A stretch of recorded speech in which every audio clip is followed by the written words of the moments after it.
What is up, guys? It's John Fig, and I want to talk to you guys about asymmetric risk today and how I took $150,000 and turned it into a $100 million acquisition in one of the largest Canadian SPACs in history.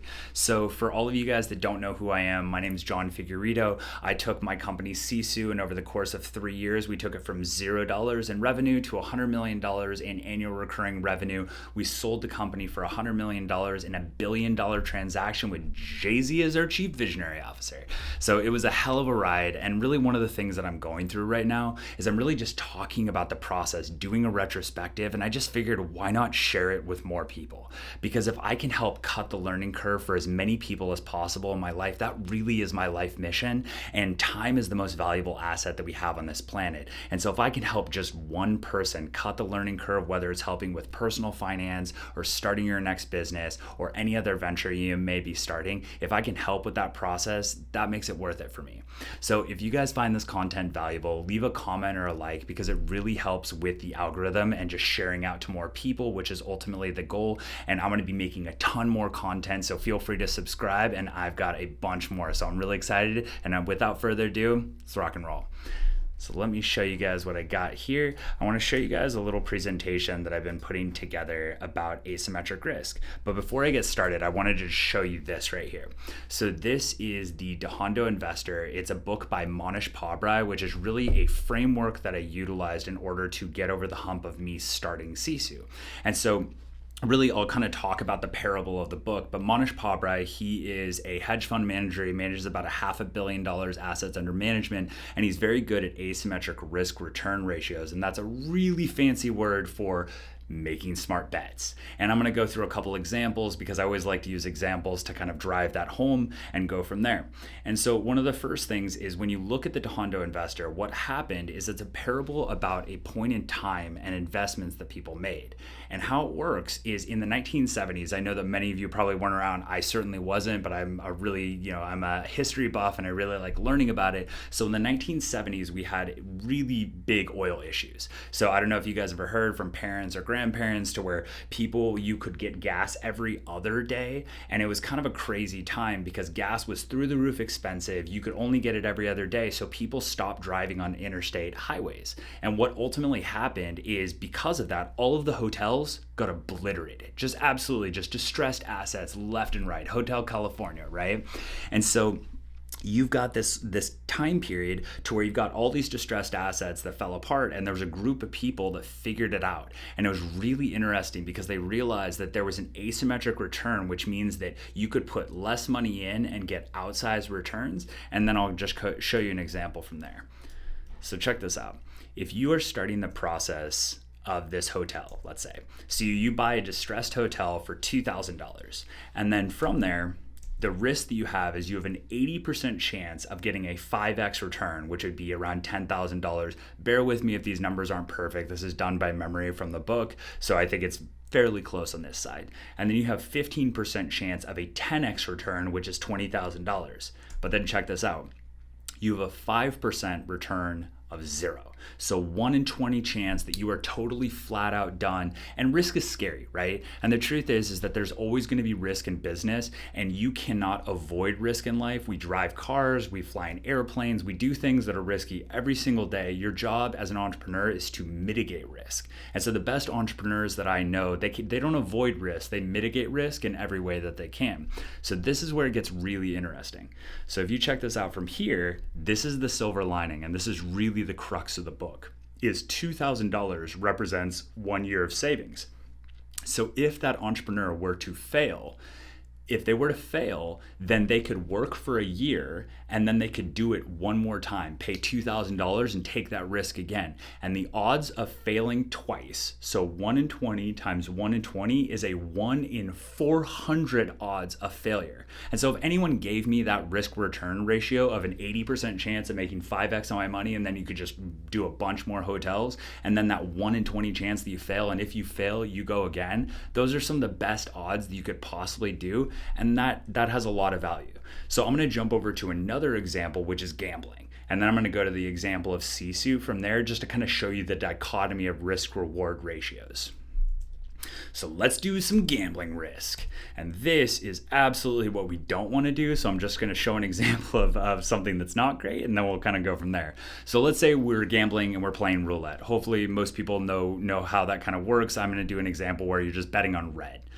So in this kind of risk reward ratio, you have a 47% chance, 47.37 of making like 2x. And so that should be $200, not $2,000. And then on the other side, you have a 52.63% chance of zero, right? Because you get black. And then the other thing is there's also 2x greens. So that's really how the casino makes their money. And they're going to make 5.26% rake for every play, which really what that means is if you play roulette 20 times, you lose all your money. Statistically speaking, you lose all your money after 20 plays. And so that's how casinos make their money. And the truth is that Wall Street works that way too. It's just with smaller percentages. And so ultimately, if you're trying to be the best stock picker in the world, they're going to beat you. And that's kind of how that works. And the casino is just kind of the most egregious example of that because they have such high numbers. So silver lining, there is none. You are gambling. This is not investing. And then play again, only if you want to lose all of your money. So that is an example of just to kind of show the spectrum.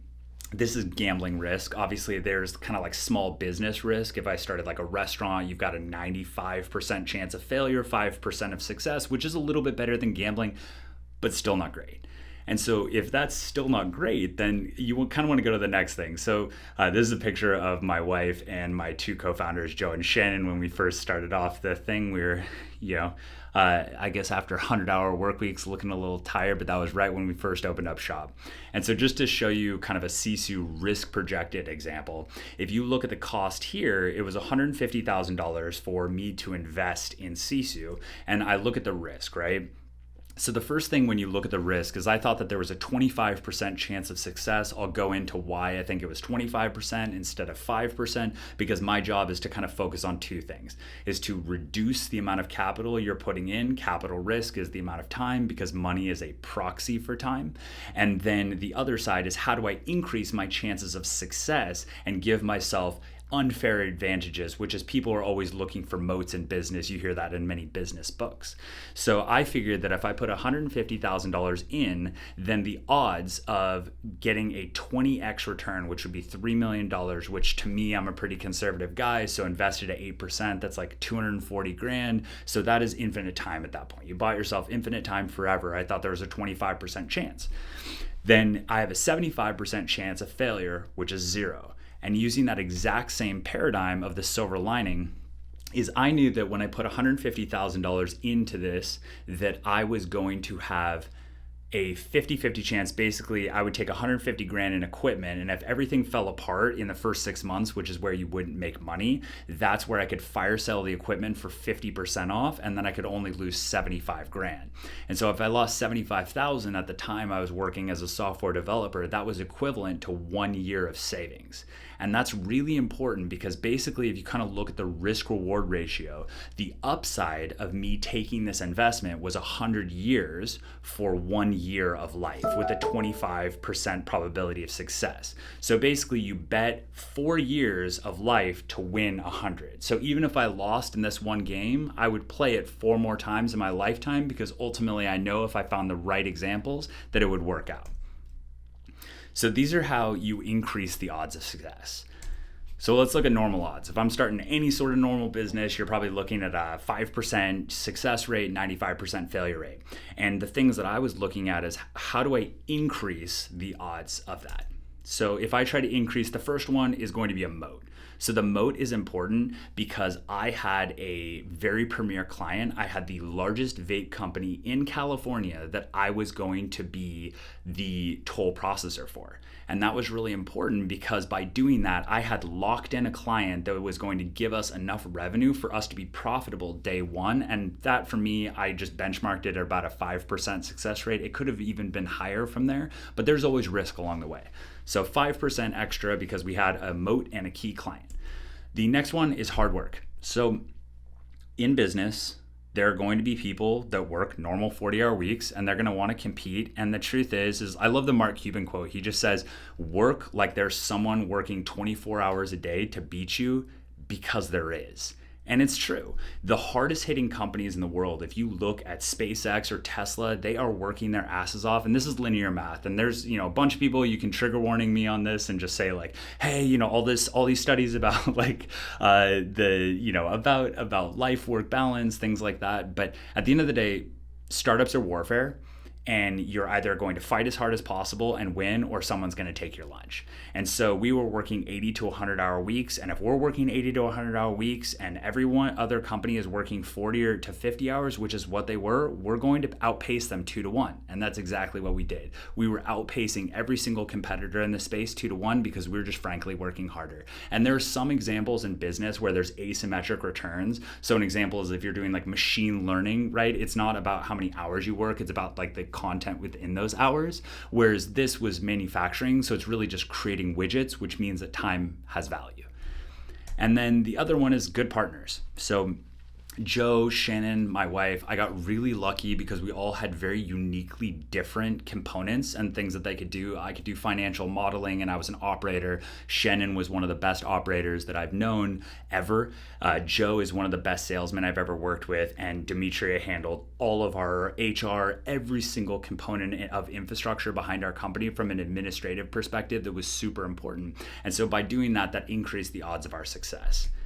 And then the other one is having good principles. So good principles for me, one of the hardest things in the world is that I had these times, right, to where it was really interesting. I had these moments where I read these books, and as my friends started on their entrepreneurial journey, it was really interesting because the 4 years before I started started the company, I read 200 books in 4 years. So one book a week, 50 weeks, right? And so I did that. And whenever I had friends come to me and say, hey, my company failed because of X, Y, and Z, I could literally look at the reason and say, hey, this person dealt with this failure before. And if you would have read this book, you wouldn't have made that mistake.